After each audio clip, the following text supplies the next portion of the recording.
ভাইয়ের সাথে আমার দেখা হয় প্রায় সকালে সিঁড়িতে। আমি ভোরে একটা কোচিং করতে যাই, যেই সময় ফিরি তখন তিনি বের হন ইউনিভার্সিটিতে যাবার জন্য। বুয়েটে পড়েন বলে ভাবি অন্যরকম। পরিপাটি শার্ট প্যান্ট, হাতে বড় ডায়ালের ঘড়ি, আর গায়ে কি চমৎকার ঘ্রাণওয়ালা পারফিউম। আমি যখন সামনে পড়ি, মুখে একটা কৃত্রিম ভদ্রতার হাসি ঝুলিয়ে পাশ কাটিয়ে চলে যায়। কে জানে আমাকে দেখে বিরক্ত হয় কি না, নাকি তাকে দেখে আমার ভেতর থেকে যে হ্যাংলা স্বভাবের মেয়েটা বের হয়ে আসে তাকে দেখে বিরক্ত হয়। মিরাজ ভাইরা থাকেন দোতলায়, আমরা চারতলায়। মিরাজ ভাইয়ের মা প্রায়ই আমাদের বাসায় আসেন আম্মুর সাথে গল্প করতে। ছেলেকে নিয়ে তার গর্বের শেষ নেই। অন্য কেউ ছেলে মেয়ে নিয়ে এরকম আদিক্ষেতা করলে রাগে আমার গা জ্বলে যায়, কিন্তু মিরাজ ভাইয়ের ব্যাপারটাই আলাদা। দোতলার আন্টি আসলে আমি আশেপাশে ঘুরঘুর করি, কখনো চা বানিয়ে খাওয়াই তাকে। দিনে দ্বিতীয়বারের মতো মিরাজ ভাইকে দেখি বিকেলে, শুধু তাকে এক নজর দেখবার জন্য।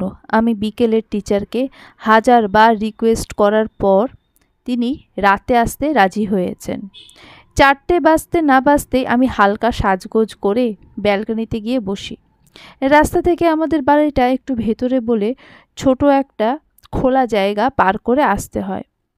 রিক্সা থেকে নেমে মানুষটা ক্লান্ত পায়ে ধীরে ধীরে হেঁটে এসে বাড়িতে ঢোকে। আমি তৃষ্ণার্তের মতো তাকিয়ে থাকি পুরোটা সময়। ইচ্ছে করে গিয়ে কাছে বলি, ব্যাগটা দাও তো আমার হাতে, ফ্রেশ হয়ে এসো, আমি রাস্তা রেডি করে আনছি। স্বপ্নগুলো চোখের সামনে সিনেমার পর্দার মতো ভাসে। আমি ক্লাসের ফাঁকে টিচারের দিকে তাকিয়েও আনমনা হয়ে যায়। নিজের কাল্পনিক সংসারে কারোর পছন্দের রান্নায় ফোড়ন দিতে থাকি ব্যস্ত হাতে। আমি বুঝি না কেন এই মানুষটাকে দেখলেই এতটা অস্থিরতা এসে ভর করে মনে। ভালো লাগায় শরীর তিত্তির করে কাঁপতে থাকে। সিঁড়ি দিয়ে তার পাশ কাটিয়ে যাবার সময়টুকু বুক ভরে নিঃশ্বাস নিই। আবার ভয় হয়, যদি কিছু জিজ্ঞেস করে, কথা জড়িয়ে যাবে, আমায় কি ভাববে তখন। এমন করে কাটলো পুরো 2 বছর। না পারলাম কিছু বলতে, না পারলাম তাকে ছাড়তে। সময় আটকে রইল সকালের সিঁড়ি আর বিকেলের ব্যালকনিতে। এইচএসসি পরীক্ষা শেষে তুমুল পড়াশোনায় লেগে গেলাম। বুয়েটে চান্স পেতেই হবে। মিরাজ ভাইয়ের জুনিয়র হতে পারবো মাত্র 1 বছরের জন্য, তাও সই। একসাথে যদি 1-2 দিন যাওয়া যায়, কিংবা পড়া বুঝতে, আর একই ক্যাম্পাসে গোটা দিন থাকা আমার কাছে স্বপ্নের মতো হয়। স্বপ্ন ছোঁয়া আকাঙ্ক্ষায় দিন রাত এক করে পড়াশোনা করি, কিন্তু বিধিরাম, বুয়েটে হলো না আমার। মেডিকেলে টিকে গেলেও হলো দিনাজপুর মেডিকেল কলেজে। এমনিতে যেতাম, সবার ইচ্ছেও ছিল, কিন্তু মিরাজ ভাইকে আর দেখতে পাবো না, সেই ভয়ে আমি আর গেলাম না। দূরত্বের অজুহাত দেখিয়ে মেডিকেলে ভর্তি বাতিল করলাম। ভর্তি হলাম ঢাকা বিশ্ববিদ্যালয়, কিন্তু স্বপ্নভঙ্গের এত বড় ধাক্কা কিছুতেই নিজের ক্যাম্পাসটাকে আপন করে নিতে পারলাম না।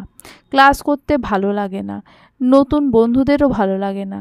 প্রায় ক্লাসে শেষে বুয়েট ক্যাম্পাসের দিকে যাই, কিন্তু মিরাজ ভাইকে দেখি না। আমার এলোমেলো রুটিনের জন্য তাকে নিয়ম করে দেখা হয় না। এত কিছুর পরেও যেটা বাঁধ মানে না, সেটা হলো আমার মনে ছটফটানি, আমার অবাধ্য প্রেম। এমনই মনমরা এক বৃষ্টির দিনে বাসের জন্য অপেক্ষা করছি, তখন হুট করে আমার পাশে এসে দাঁড়ালো মিরাজ ভাই।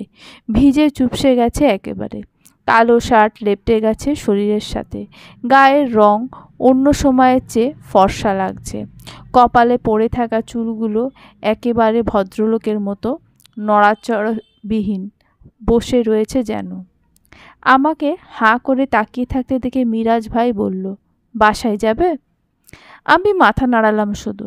আচ্ছা, আমিও বাসায় যাব, একসাথেই যাই, কিন্তু বাস টাস আজকে পাওয়া যাবে না সহজে।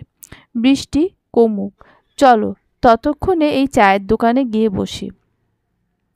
মজার ব্যাপার হলো, চায়ের দোকানের খদ্দেরের এই মুহূর্তে শুধু আমরা দুজন। বাইরে বৃষ্টি আরও বাড়ছে। আমাদের মাথার ওপর টিনের চালে ঝমঝম শব্দ হচ্ছে। আমার মনে হচ্ছে আমি স্বপ্ন দেখছি, প্রকাশ্যে দিবালোকে জাগ্রত স্বপ্ন।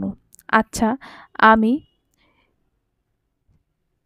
স্কিজোফ্রেনিয়ায় ভুগছি না তো? সত্যি এটা মিরাজ ভাই? মিরাজ ভাই চায়ের কাপটা এগিয়ে দিল আমার দিকে। আমি নিলাম। তার হাতের সাথে একটু ছোঁয়া লাগতেই কেঁপে উঠল পুরো শরীর। মিরাজ ভাই হেসে উঠল। আমি ভীষণ লজ্জা পেয়ে গেলাম। গালে গরম ভাপ লাগে। মিরাজ ভাই চায়ে চুমুক দিয়ে বলল, তুমি বিকেলে ব্যস্ত থাকো তাই না? কাপা গলায় বললাম, কেন? তোমাকে বারান্দায় দেখি না তাই, মিস করি। আমি একেবারে হতভম্ব হয়ে গেলাম। আমার অবস্থা দেখে সে শব্দ করে হেসে ফেলল। নিজের কাপের চা শেষ করে ফেলেছে ততক্ষণে। আমার আধ খাওয়া কাপটা টেনে নিয়ে সেটাতে চুমুক দিয়ে বলল, তুমি ছোট ছিলে তখন, তাই কিছু বলিনি। এখন বড় হয়েছ, এখন তোমার কাছে এলাম।